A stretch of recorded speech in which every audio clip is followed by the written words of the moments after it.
I like the dog. It's friendly. Hello and welcome back to my channel Box Office Poison. My name is Moxie McMurder and today I want to talk about Fatal Attraction.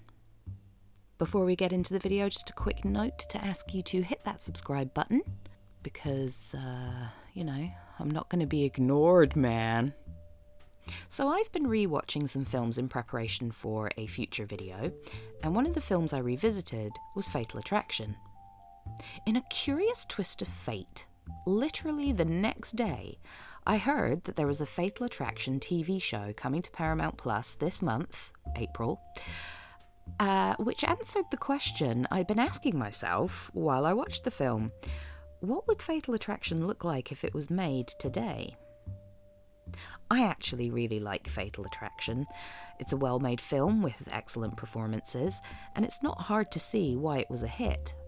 That said, it's a film that's tackling quite a lot of issues, and so it lends itself well to digging a little deeper. There will be spoilers for the 1987 film, just to give you a heads up. If you're unfamiliar, Fatal Attraction is a thriller from 1987 starring Michael Douglas as Dan Gallagher and Glenn Close as Alex Forrest. They're not quite co-workers, but it's close enough, and they engage in an illicit affair, only for it to end in tragedy. It was a box office hit, the second highest grossest. It was a box office hit, the second highest grossing movie of 1987, and it was nominated for 6 Academy Awards, including Best Picture. This film was so influential it birthed the term bunny boiler, which forever became part of the cultural consciousness as a synonym for a woman who's crazy. The script for Fatal Attraction was written by British screenwriter James Dearden and was based on a short film called Diversion that he'd written and directed in 1980. This new version of the story, directed by Adrian Lyne, changed quite dramatically. What originally was a story about a man who has an affair and has to deal with the repercussions and take responsibility for his actions is now a thriller where a man has an affair and becomes victim to a psychotic woman. Lawyer Dan Gallagher first meets publishing editor Alex Forrest at a party at the beginning of the film. There's an obvious attraction between the two of them, but Dan goes home with his wife and doesn't expect to see her again. Not long after the party, they both end up at a meeting, and they decide to go for a drink together. Their chemistry is obvious, and the desire palpable. It's funny being a lawyer, it's like being a doctor. Everybody's telling you their innermost secrets. You have to be discreet. Oh, God, yeah. Are you?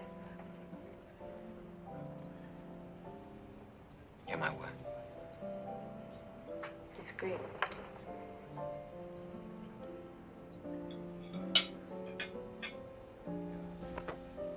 They have sex, they go dancing, they have more sex, and in the morning, Dan does the walk of shame. He's clearly under the impression that this is just a one-night stand, but when Alex calls him after he gets home, he ends up back at her apartment for lunch and, of course, more sex.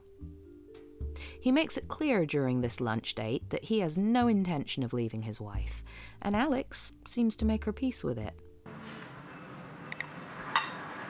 Just my luck. However, after they've slept together and Dan leaves to go home, she realizes just how used it makes her feel to be a side piece.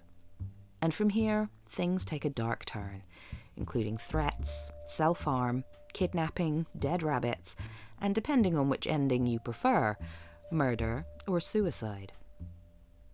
Fatal Attraction screenwriter James Dearden is quoted as saying, "As we went along, Alex became much more extreme. Michael Douglas didn't want to play some weak, unheroic character," he recalled. Director Adrian Lyne said, "You hear feminists talk, and the last 10, 20 years, you hear women talking about fucking men rather than being fucked, to be crass about it. It's kind of unattractive. However liberated and emancipated it is, it kind of fights the whole wife role, the whole childbearing role, Sure, you got your career and your success, but you were not fulfilled as a woman. Fucking hell. At the time Fatal Attraction was released, which was in 1987, there had been something of a growing backlash against feminism, specifically around the idea of the modern woman and having it all. Career and family being the two, historically speaking, desires that pull women in opposite directions. The book Backlash, The Undeclared War Against Women, written by Susan Faldy in 1991, mentions films from the 80s and how media was playing its part in the takedown of career women. In the 70s, women were encouraged to shun domesticity, to seek their own careers and identities, only to spend the next decade being punished for that independence. In The Village Voice, Michael Douglas is quoted as saying, "If you want to know, I'm really tired of feminists. Sick of them. They've dug themselves into their own grave. It's time they looked at themselves and stopped attacking men." Ah, Madame Butterfly. I love Madame Butterfly. Really? It's my favorite opera. Mine too. It's the first opera I ever saw. There are two endings to Fatal Attraction, and in my opinion, the original ending was the best. However, the reshot ending is probably what made the film as effective as it was.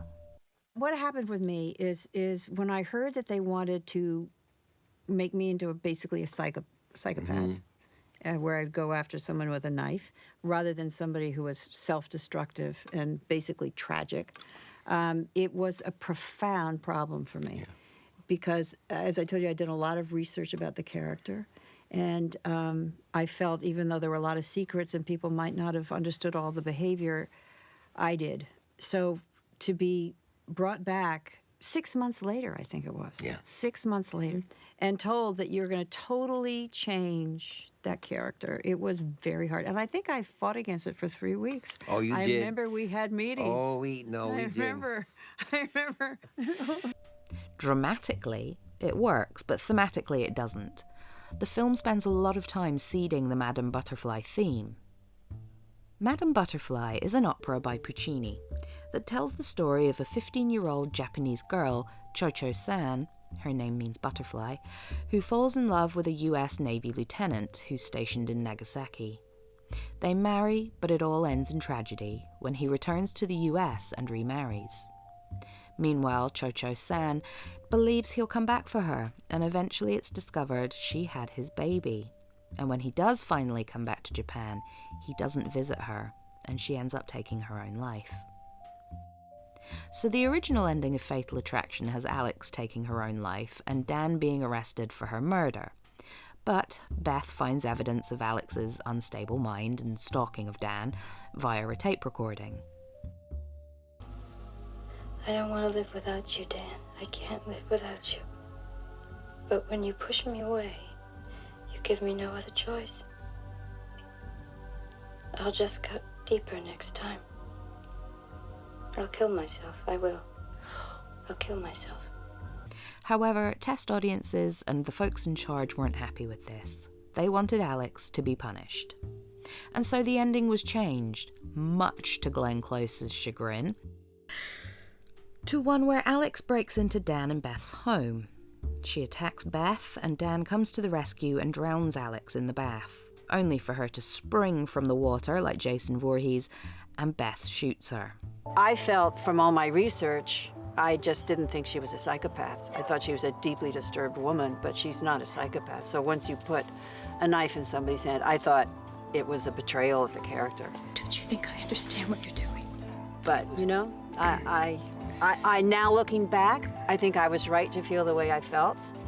I think they were right to change the ending for the sake of what it did for the movie. Audiences at the time were suffering from some kind of bloodlust. It's been well documented that audiences at the time of the first screenings were so taken with the film that they'd shout, "Kill the bitch," at the screen. So they got their catharsis by shedding my blood. I watched a trailer for the new TV series that's set to premiere at the end of this month, and it looks as though, much like Jacob Marley, Alex Forrest was dead to begin with. Well, pardon me? That's how the story begins, Rizzo. as dead as a doornail. It's a good beginning. It's creepy and kind of woohoo, spooky. This new incarnation is written by a woman, Alexandra Cunningham, a screenwriter best known for Desperate Housewives, and directed by a woman, Silver Tree, great name by the way. It stars Joshua Jackson as Dan, Lizzie Kaplan as Alex, and Amanda Peet as Beth. In the original, I was always a bit underwhelmed by Dan's wife.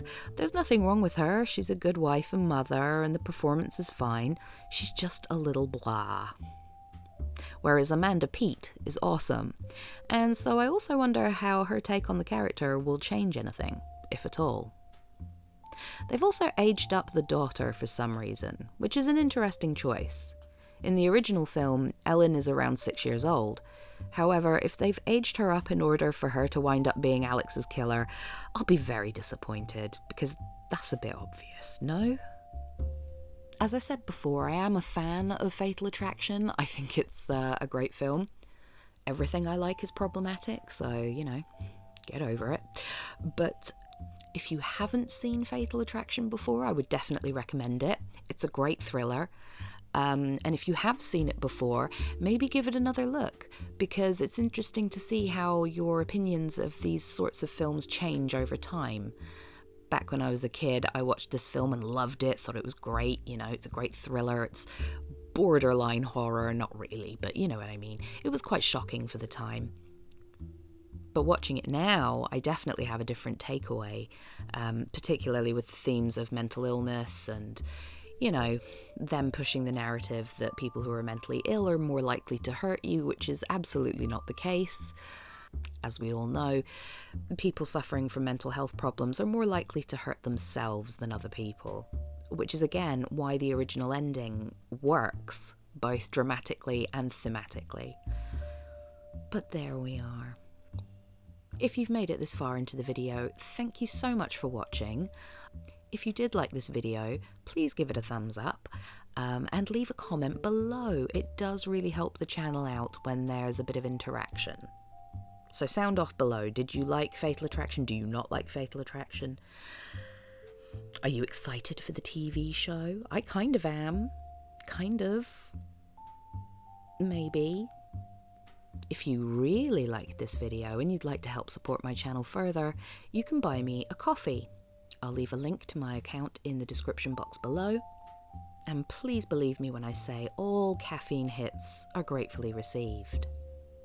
You'll also get a bonus shout out in my next video. So I hope you have a great day, be kind to your pets.